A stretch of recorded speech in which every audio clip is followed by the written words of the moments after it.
Assalamualaikum warahmatullahi wabarakatuh.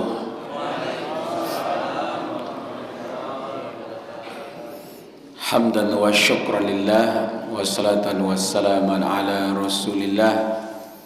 Ashhadu an la ilaha illallah wahdahu la syarikalah wa ashhadu anna Muhammadan abduhu wa rasuluh.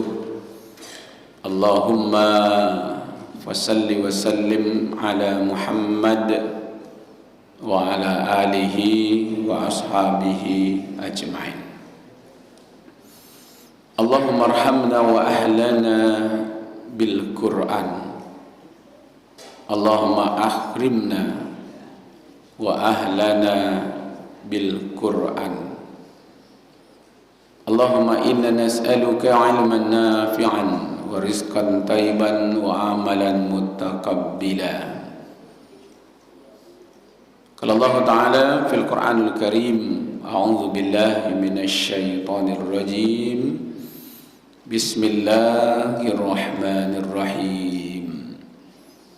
Wal fajr wa layalin 'ashr wasyaf'i wal watr wal laili idza yasar.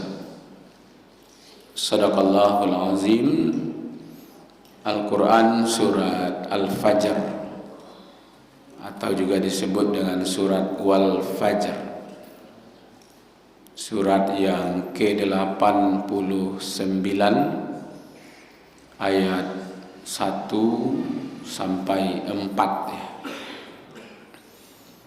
Terjemahannya, berlindung kita kepada Allah dari godaan setan yang terkutuk atas nama Allah yang Maha Pemurah lagi Maha Penyayang.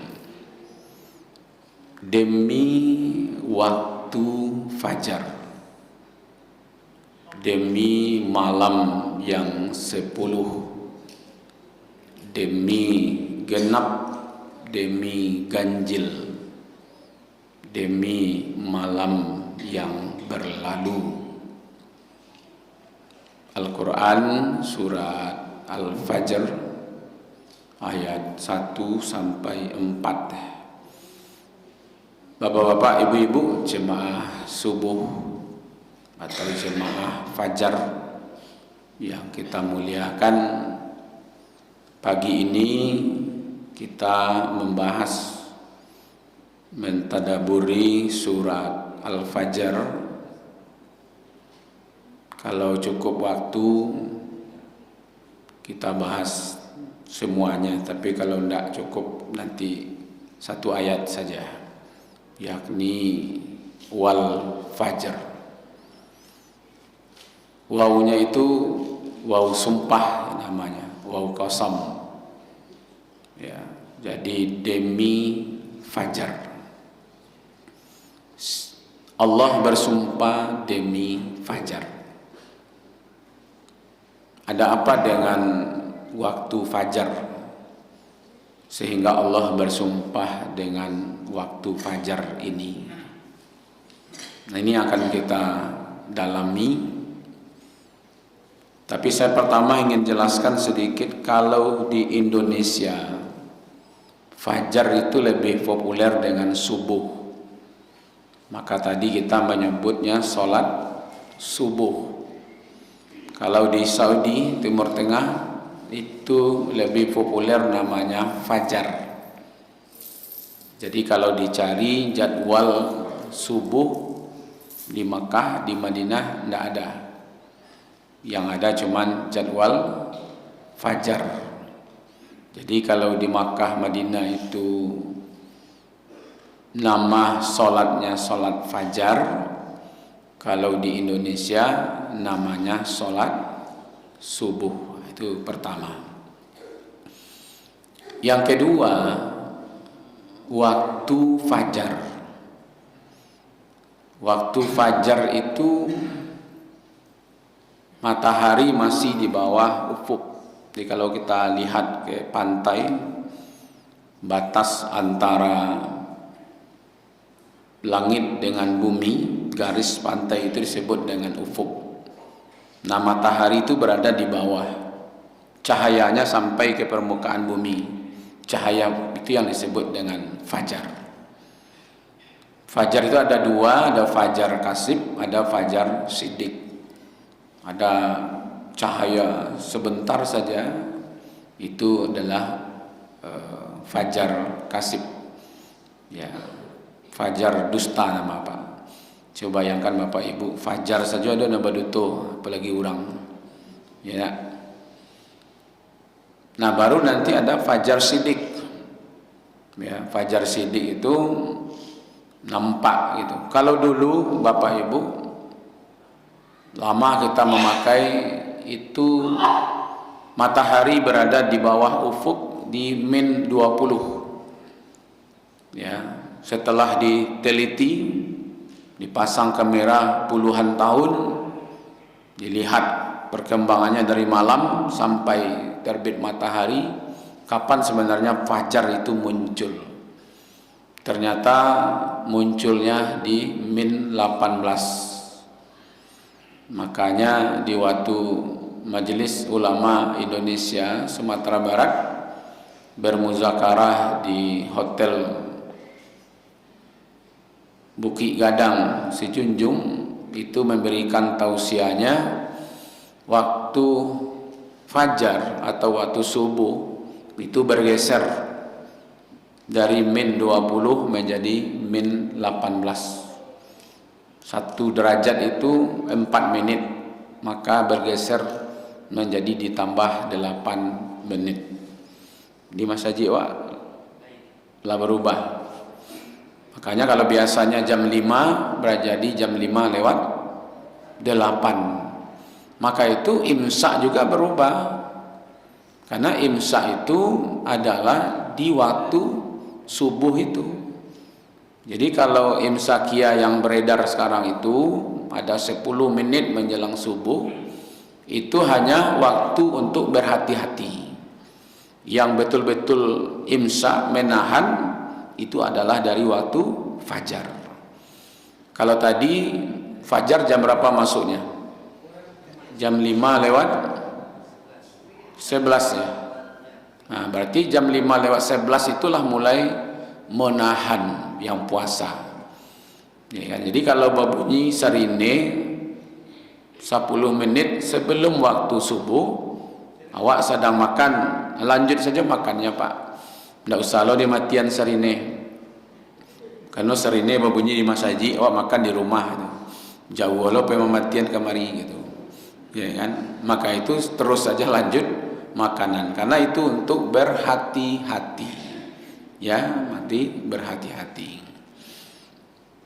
Waktu fajar jam 5 lewat 11 itu sampai nanti jam 6 lewat 20-an gitu. Dia berubah sekali 2 hari. Nah, itulah yang disebut dengan waktu fajar. Nah, sekarang baru jam 6 kurang 10. Berarti masih ada enggak waktu subuh sekarang ini? Masih ya? Masih ada waktu subuh. Jadi kalau ada yang masih lalok di rumah, nah bangun lah ya. Masih ada waktu subuh. Habisnya waktu subuh itulah jam 6.20-an itu. Ya kan? Habis, nanti namanya zuruk. Batas waktu subuh. Ya kan? Terbitlah matahari. Ketika terbit matahari itulah dilarang melaksanakan sholat sunat sampai nanti terbit waktu duha. Ya kan? Nah, ini perlu kita jelaskan dari awal mana yang fajar itu. Bapak Ibu yang dimuliakan, kalau sudah paham fajar, Al-Imam Al-Qurtubi dan Ibnu Katsir mengatakan fajar itu awal siang. Nah, waktu itu kan siang malam, ujung malam awal siang, pas masuk siang namanya fajar. Jadi fajar itu adalah awal siang. Kalau jam 2 namanya siang namanya, ya. Kalau fajar namanya awal siang. Kalau sabalun siang apa namanya? Fajar itu awalnya. Nah, sebelum awalnya itu apa namanya? Hah? Kalau ada orang berfoto-foto sebelum menikah apa namanya? Foto? Oh, pandai ibu bahasa Inggris nih ya. Jadi kalau sebelum menikah berfoto namanya pra-wedding. Pra-nya itu sebelum, weddingnya menikah. Kalau fajar, sebelum fajar namanya? Sebelum siang apa namanya? Ah itu. Dulu namanya pra-siang. Di Minang disebut para. Dulu kan makan sahur apa makan para siang? Itu, ya kan? Jadi bahasa para siang, gitu ya. Jadi sebelum fajar itu namanya pra siang. Nah, gitu. Dari para itu asal katanya itu. Wal fajr, demi waktu fajar. Ini kalau Allah bersumpah dengan waktu fajar atau dengan waktu yang lain atau benda-benda yang lain, berarti benda yang Allah gunakan untuk bersumpah itu adalah yang luar biasa. Di fajar ini waktu yang luar biasa ini, Pak. Cuman karena dia terbit setiap pagi, dia menjadi biasa saja. Kalau seandainya sekali saja tidak, tapi nanti baru tercangang sedorang sedunia. Iya kan? Kok seandainya nanti manggoknya ambo sekali kini tidak terbit dok, ya kan? Abakah, ya kan? Berubah sampai tabi matahari nanti itu, ya kan? Di situ tabinya nanti lah. Apa terjadi? Kiamat. Jadi kalau seandainya fajar ini tidak terbit, baru jadi ribut. Tapi karena dia terbit setiap pagi, seolah-olah fajar ini biasa saja. Padahal fajar ini adalah luar biasa. Satu, luar biasanya sehingga sholat sunatnya saja, ya kan? Raka'ataini qabla fajri khairu minad dunya wa ma fiha. Ada hadis yang lain, khairu minad dunya wa ma yusibuha. 2 rakaat sebelum fajar lebih baik daripada dunia dan isinya. Berarti 2 rakaat sebelum sholat subuh. Kalau tadi kita sholat subuh pas masuk waktu jam 5:11, kemudian azan. Setelah azan itu sholat sunat fajar, baru iqamat, baru sholat fajarnya gitu. Nah, sholat sunat 2 rakaat sebelum fajar itu lebih baik daripada dunia dan isinya. Coba bayangkan bapak-bapak, ibu-ibu, ya. Tolong ke tangan ibu-ibu yang punya ameh 2 ton. Tidak ada. Yang 2 kilo. Tidak usah tunjuk tangan bu, bekok cari orang ke rumah. Solat sunat 2 rakaat tadi itu jangankan dengan emas 2 ton, seluruh bumi dan isinya. Jadi setiap pagi itu kita melaksanakan ini solat sunatnya baru nih Pak, belum bicara solat subuhnya ini. Solat sunat sebelum solat subuh itu yang populer namanya dengan solat sunat fajar, itu lebih baik daripada dunia dan isinya. Jadi setiap pagi kita mendapatkan lebih baik daripada dunia dan isinya. Karena dunia dan isinya ini tidak ada nilainya di sisi Allah. Sementara waktu salat sunat fajar sangat bernilai di sisi. Maka itu jangan tertipu oleh kehidupan dunia. Tidak lebih dari selembar sayap nyamuk. Makanya dunia itu dikasih juga kepada orang kafir. Ada orang kafir yang kaya, ada orang kafir yang berpangkat, ada yang orang kafir punya jabatan, dan kafir yang hebat, ada. Karena dunia ini di sisi Allah tidak ada nilainya. Sesuatu yang tidak bernilai ya dikasih-kasih saja. Tapi nanti akhirat sangat bernilai, maka tidak diberikan kepada orang-orang yang kafir, sedikit pun tidak diberikan kepada mereka. Maka itu tidak ada kehidupan kecuali hanya kehidupan akhirat. Bapak Ibu, itu sholat sunat fajar. waktunya sebelum sholat subuh. Apa yang ingin saya sampaikan? Kalau seandainya sekarang dia bangun, baru tajagonyo kini di rumah, harilah jam 6 kurang 3, silakan beruduk, sholat sunat fajar dulu, baru sholat subuh gitu. Walaupun bangunnya sudah terlambat. Apa biasanya Pak? Dia tidak langsung sih, ya kan? Harusnya sholat sunat fajar dulu, baru sholat subuhnya. Jangan hilang. Sudahlah terlambat, hilang lo sholat sunat fajarnya. Malah bagi orang yang sudah biasa sholat sunat fajar, biasa tiap hari dia sholat sunat fajar, pas hari ini dia bangun terlambat, terkalapnya Bu, ya. Pas tiba di masjid, orang lagi iqamat, tidak bisa melaksanakan sholat sunat fajar. Maka itu boleh diganti sholat sunat fajarnya itu setelah sholat subuhnya, atau nanti setelah masuknya waktu duha. Coba bayangkan. Yang paling banyak populer pendapatnya nanti setelah masuk waktu duha, silakan diganti sholat sunat fajar. Tapi bagi orang yang sudah biasa terus, tapi kalau tidak pernah sholat fajar, baru caranya menggantinya kan? Kok sholat aku Bu? Sholat sunat fajar, baik tu yo tadagak saya nama kalau tadagak saja dah. Lah biasa Pak, betulan terlambat dia bangun. Kadi kajian di rumah beko ndak tak kaja sholat subuh berjamaah, nyepai ke masjid, tiba di masjid orang sudah iqamat, ndak bisa dia melaksanakan sholat sunat fajar padahal salamoko ti hari. Dengan kasus yang seperti itu, maka boleh diganti sholat sunat fajarnya itu, terutama nanti setelah masuknya waktu duha. Nah, itu sholat sunat fajar lebih baik daripada dunia dan isinya. Sholat fajarnya lagi, aqimis sholata liduluki syamsi ila ghasaqil laili wa qur'anal fajr inna qur'anal fajri kana mashhuda.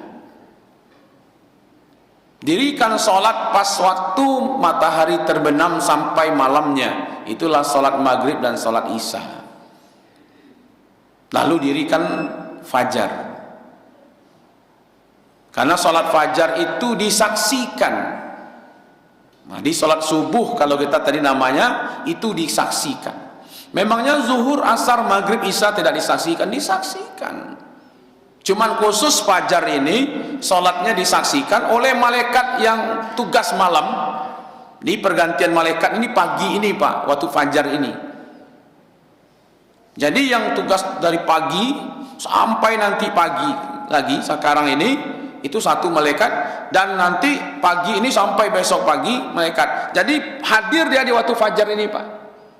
Maka catatan malaikat yang akan pergi menulis, saya catat, ya kan, fulan amalannya terakhir sholat fajar, baru dia berangkat membawa catatan amal itu. Yang malaikat yang tugas berikutnya mencatat pula fulan awal amalnya fajar, sholat fajar. Jadi dua catatan amal itu Pak, itu disebut disaksikan, ya kan. Nah, cuman kok tak kaloknya pagi kok Pak lalu je lah kecil malaikat ni. Saya tinggalkan si fulan dalam keadaan lalu gitu. Kecil malaikat nan tugas pagi, saya temui si fulan dalam keadaan lalu. Kiranya kamarangke tadangan nyo bakaru lalu nya Pak. Nyulang catat balik. Saya tinggalkan si fulan dalam keadaan lalu plus bakaruah katanya Pak.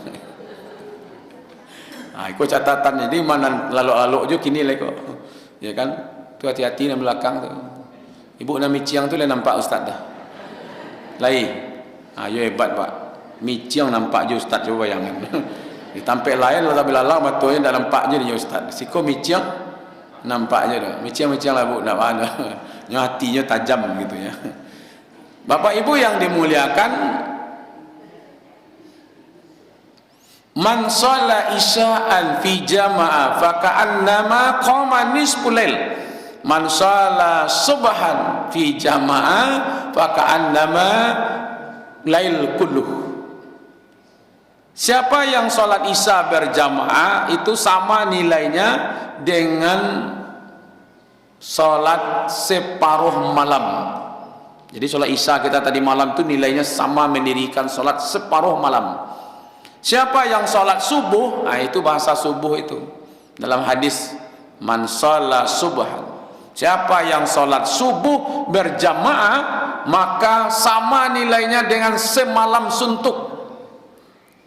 Jadi sholat subuh kita tadi itu Pak, sama nilainya dengan semalam suntuk. Ada masjid kat rumah itu yang sholat semalam suntuk? Nah boleh. Di Padang saya lu nado deh Pak. Ya kan, yang ada itu baru rumah makan. Rumah makan semalam suntuk. Nah, itu ada tuh Pak. Ya nak, Abu pernah makan di situ. Ya kan? Abui patai, pucuk ubi, lado hijau. Wah. Cuman sayangnya cik Pak, lado hijaunya tidak masak. Itu sih masalahnya. Ya Pak, tidak masak. Ya. Itu terlambat lo pikir ibu-ibu. Kalau masak merah warnanya itu maksudnya. Kalau dikecen tidak masak, beko merah orangnya.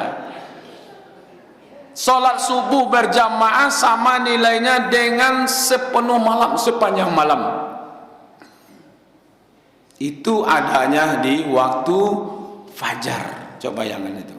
Makanya waktu fajar ini adalah hal yang luar biasa. Terakhir Bapak Ibu begini. Dulu di masa Nabi, orang kalau kurang amalnya Pak daripada yang lain dia protes.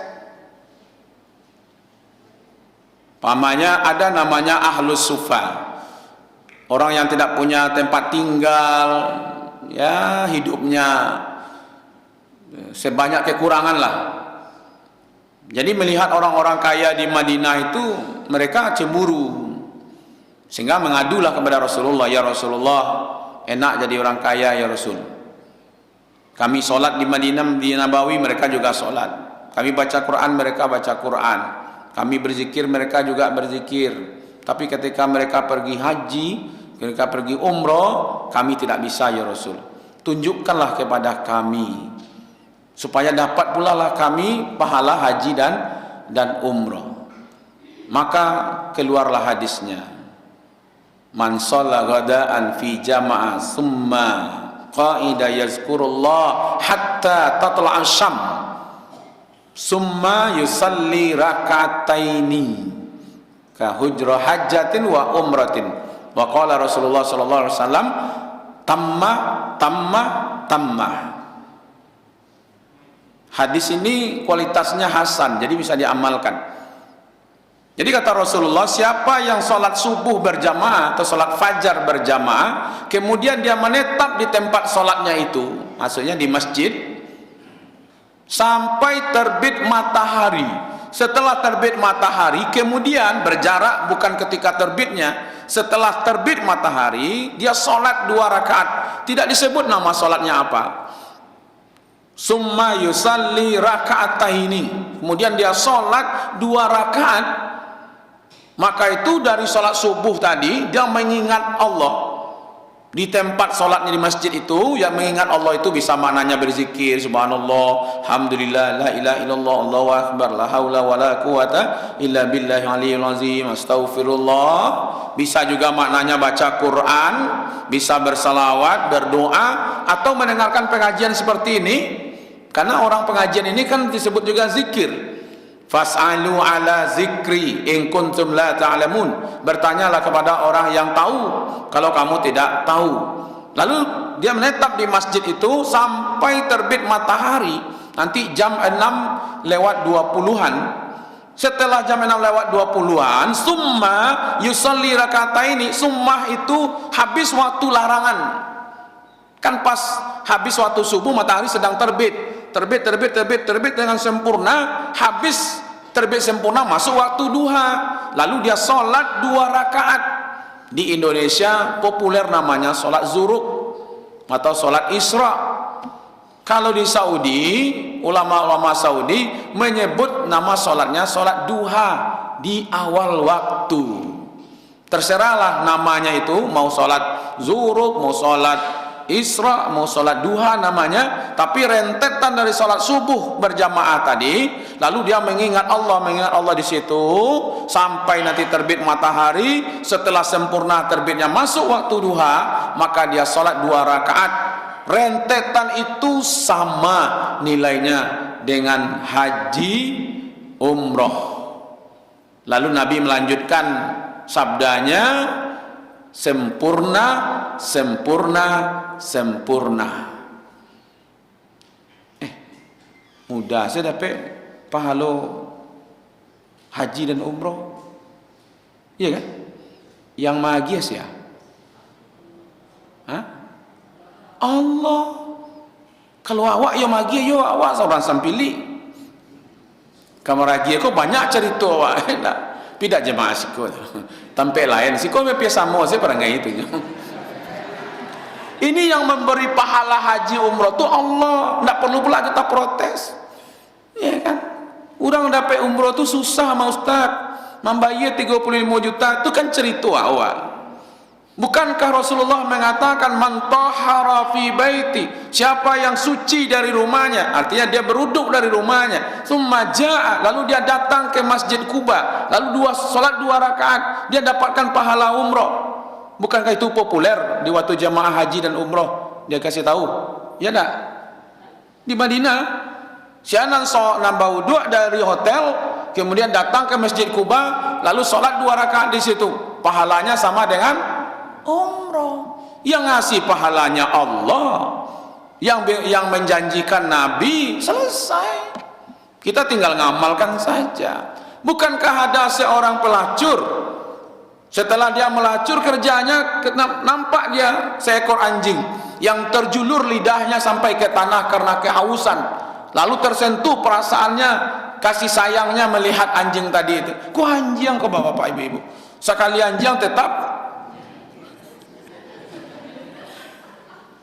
Lalu tersentuh batinnya Pak, timbul masa kasih sayangnya. Lalu dia ambilnya air dalam sumur itu dengan sepatunya, dikasih minum anjing itu. Itu dihargai oleh Allah, diampuni dosanya, dimasukkan dia ke surga, hanya gara-gara mengasih minum. Tapi jangan salah paham, oh kalau gitu ndak paham melacur itu Ustaz.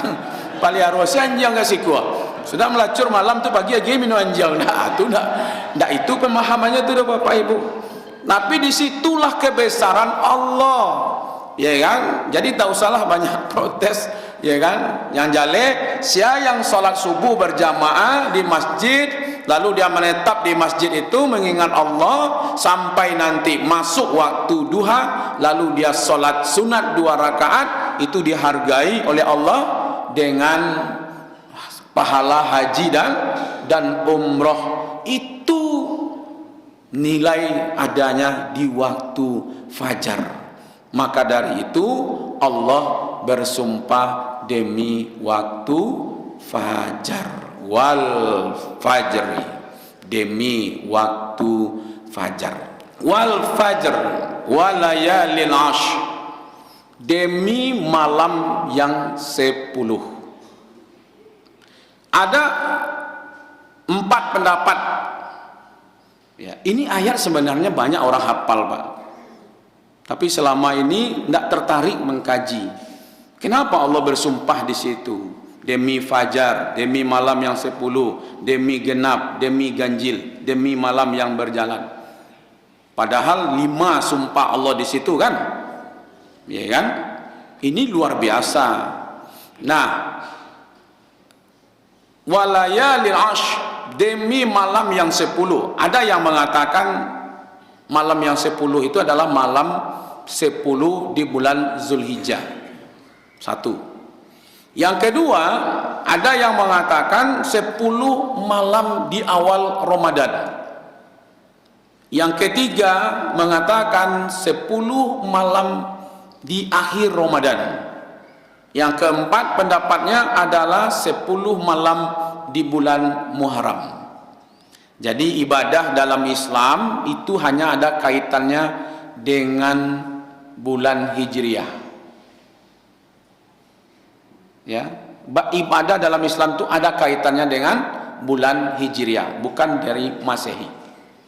Kalau begitu pertanyaannya, tanggal berapa besok Rayo? Tanggal berapa, Bu? 20? Sajak bilo tanggal 20 itu orang Rayo itu. Rayo itu tanggal 1 Syawal.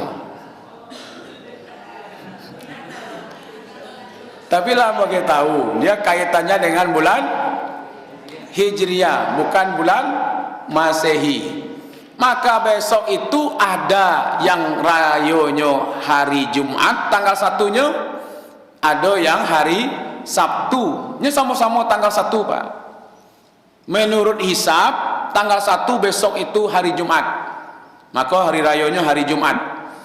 Tapi menurut ru'yat, karena di atas 3 derajat, maka hari rayonya hari Sabtu. Apa beda besok tanggal 1 Syawal. Jadi ada 2 tanggal 1 Syawal besok.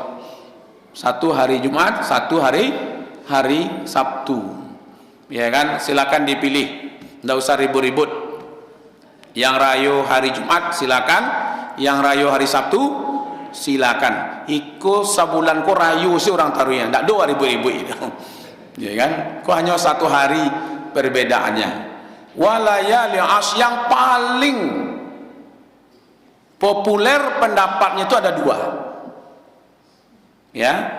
Pertama, 10 malam di bulan Zulhijjah, mulai dari tanggal 1 sampai tanggal 10. Itu adalah hari-hari malam-malam yang luar biasa. Ya, makanya Allah bersumpah walayalin ash, demi malam yang 10. Maka itu banyak itu. Fa'aksiru, maka perbanyaklah di situ tahmidan wa tahlilan wa takbiran. Maka itu sebenarnya takbir, tahmid, tahlil itu sudah dimulai dari tanggal 1 Zulhijjah. Ya, dimulai tanggal 1 Zulhijjah. Cuman tidak seperti kita lakukan. Kalau di awal takbir itu hanya sebentar saja di masjid. Ya kan? Nanti kelewat dari masjid, dari waktu-waktu, kemudian tidak ada lagi takbiran. Maka itu perbanyak bertakbir, bertahmid, bertahlil gitu, di bulan Zulhijjah. Pendapat yang kedua yang populer itu adalah di 10 malam terakhir di bulan Ramadan. Jadi malamku setahun berapa malam? 365 malam. Itu hitungan Masehi. Kalau hitungan Hijriah itu tergantung tadi pendapat. Ya kan? Kalau yang besok Ramadannya 30, berarti 30 malamnya. Kalau yang berpendapat besok 29 malamnya itu. Ya kan? Nah, dari sekian malam yang ada dalam 1 tahun, Allah bersumpah dengan 10 malam. Nah, sekarang kita akan berada di posisi di 10 malam yang terakhir di bulan Ramadan. Harusnya bapak-bapak, ibu-ibu, semakin ke ujung Ramadan semakin ramai orang ke masjid. Tapi yang terjadi apa? Ikulah orang yang tak kicuh oleh kehidupan dunia. Memang Indonesia kebanyakan aneh-aneh, Pak. Iku bulan Ramadan, ku bulan puasa, Pak. Bulan puasa. Justru yang terjadi lihat dulu makanan keluar sadonya, Pak. Nan di luar Ramadan tidak ada, kini ada, Pak. Parah hebatnya orang Indonesia ini. Ini malam bulan puasa apa bulan makan-makan sebenarnya, kok? Coba cari sepanjang jalan tuh, Pak. Nan biasa tidak ada, Pak. Yang tidak menggalas biasanya. Tidak ada yang menggalih besok. Kini Ramadan ku yang menggalih, Pak. Coba bayangkan. Makanya seluruhnya naik bulan Ramadan. Harusnya karena orang berpuasa, harusnya turun, Pak. Harga bareh turun, harga minyak turun, lado turun. Kenapa? Orang banyak tak makan. Tapi ternyata justru lah Ramadan lo mako naik sadonya Pak, kecuali karambia. Karambia turun dari batangnya. Nggak, memang aneh Pak. Kenapa kok Ramadan kok puasa lalu pas babuku nyumpur macam-macam gitu? Bukankah kita puasa Senin Kamis biasa-biasa saja? Ini ada apa sebenarnya di Indonesia ini? Ya nak, banyak yang aneh-aneh Pak. Ini bulannya bulan puasa, bukan bulan kuliner. Ya Bu, awak baca diri awak sendiri kok maksudnya. Ya nah, 10 malam yang terakhir itu adalah malam yang luar biasa. Di situ ada itikaf yang Nabi dulu 10 malam. Malahan Al-Qarni bercerita dalam kitabnya Rahmatan lil Alamin, itu Nabi Ramadannya 9 tahun Pak. Karena diwajibkan Ramadan ini adalah tahun kedua Hijriah, kedua, ketiga, keempat, kelima, keenam, ketujuh, 8, 9, 10, lebih kurang 9 kali Ramadan.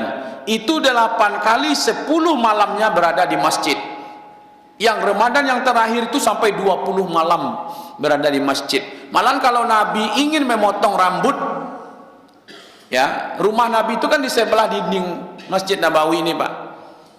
Dibuka tuh sorbannya, dia doan ke balik jendela itu, diguntingkan rambutnya oleh Aisyah. Itu mana Nabi ya semana putus hubungan dengan dunia, kecuali sakit, kematian, ke toilet dan segala macam. Begitu menjaga ibadah yang luar biasa Pak di masjid.